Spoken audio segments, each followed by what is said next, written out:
June 4వ తారీఖున జరిగే కౌంటింగ్ ప్రక్రియ మినిట్ టు మినిట్ అప్డేట్ కోసం ఉదయం 8 గంటల నుంచి సాయంత్రం ఫలితాల వరకు మా కేటీవీ తెలుగు ఛానల్ లైవ్ చూడండి. 10 ఏళ్ల పాటు తెలంగాణను పాలించిన పార్టీకి ఘోర పరాజయం, అవమానం ఎదురైంది. లోక్సభ ఎన్నికల్లో ఒక్క సీటు కూడా ఆ పార్టీకి దక్కలేదు. కేసీఆర్కు మాట్లాడే అవకాశమే లేకుండా పోయింది.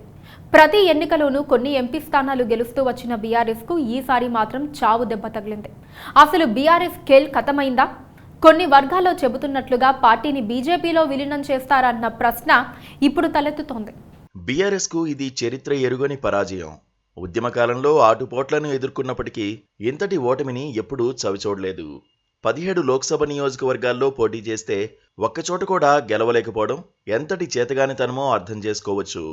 పార్టీ భవిష్యత్ ఏమిటోనని కార్యకర్తలు టెన్షన్ పడుతున్నారు. ఉమ్మడి రాష్ట్రంలో 2004లో మొదటిసారి కాంగ్రెస్తో కలిసి లోక్సభ ఎన్నికల్లో పోటీ చేసిన బీఆర్ఎస్ పార్టీ 5 ఎంపీ స్థానాల్లో విజయం సాధించింది.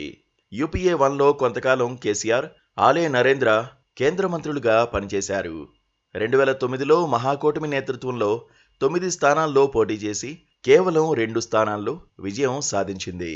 2014లో ఒంటరిగా 17 స్థానాల్లో పోటీ చేసి 11 మంది ఎంపీలను గెలుచుకుంది. అయితే 2019లో సారు కారు 16 అనే నినాదంతో ఎన్నికలకు వెళ్లిన బీఆర్ఎస్ 9 స్థానాల్లో మాత్రమే విజయం సాధించగలిగింది. ఈసారి గతంలో కంటే భిన్నంగా ఒక్క స్థానంలో కూడా గెలవకపోవడంతో ఆ పార్టీకి లోక్సభలో ప్రాతినిధ్యం లేకుండా పోయింది. రాజకీయాలను ముందుగానే అంచనా వేయటం, వాటిని తమకు అనుకూలంగా మలుచుకోవటంలో కేసీఆర్కు తిరుగులేదని చెబుతూ ఉంటారు. కానీ ఆయన అంచనాలు వరుసగా 2 సార్లు తలకిందులయ్యాయి. అసెంబ్లీ ఎన్నికల్లో ఘోర పరాజయం పాలయ్యారు. 2023 డిసెంబర్లో జరిగిన అసెంబ్లీ ఎన్నికల్లో 100 సీట్లు గెలుచుకుని ముచ్చటగా 3వసారి అధికారంలోకి వస్తామని అంచనాలు తప్పాయి. 38 సీట్లకు పరిమితమయ్యారు.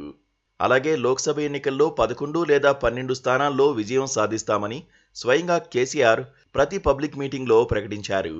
కానీ అంచనాలు మొత్తం తప్పాయి.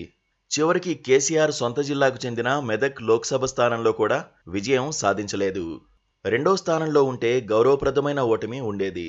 కానీ అక్కడ కూడా 3వ స్థానానికి పరిమితం కావడంతో గులాబీ లీడర్లు జీర్ణించుకోలేకపోతున్నారు. లోక్సభ ఎన్నికల సందర్భంగా కేసీఆర్ నిర్వహించిన బస్సు యాత్ర, రోడ్ షోలు బీఆర్ఎస్కు పెద్దగా ప్రయోజనం కలిగించలేకపోయాయి. కులాల లెక్కలు కూడా పనిచేయలేదు. కేటీఆర్, హరీష్ రావు ప్రచారాలు వృధా అయ్యాయి. పైగా ఇప్పుడు పార్టీని కొత్త భయం వెంటాడుతోంది. మెజారిటీ బీఆర్ఎస్ ఎమ్మెల్యేలు కాంగ్రెస్లో చేరితే బీఆర్ఎస్ ఎల్పీని విలీనం చేసుకుంటారని తెలుస్తోంది. బీఆర్ఎస్కు అంతకంటే దీనస్థితి మరొకటి ఉండదు. అప్పుడు ఎమ్మెల్యేలతో పాటు కేడర్ కూడా పార్టీ మారడం ఖాయమవుతుంది. ఈ క్రమంలోనే మరో అంశం తెరపైకి వచ్చింది.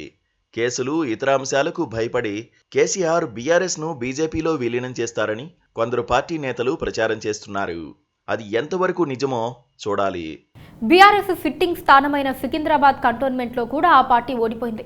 పైగా అక్కడ పార్టీకి 3rd ప్లేస్ స్థిరపడింది. ఉద్యమకారులకు టికెట్ కేటాయించకుండా లాస్టా నందిత సోదరికి టికెట్ ఇవ్వడం పెద్ద తప్పుగా భావిస్తున్నారు.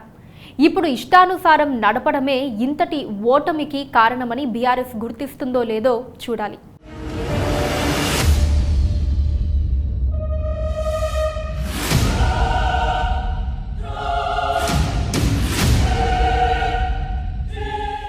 Please subscribe to KTV Telugu. KTV Telugu. KTV Telugu. KTV Telugu channel.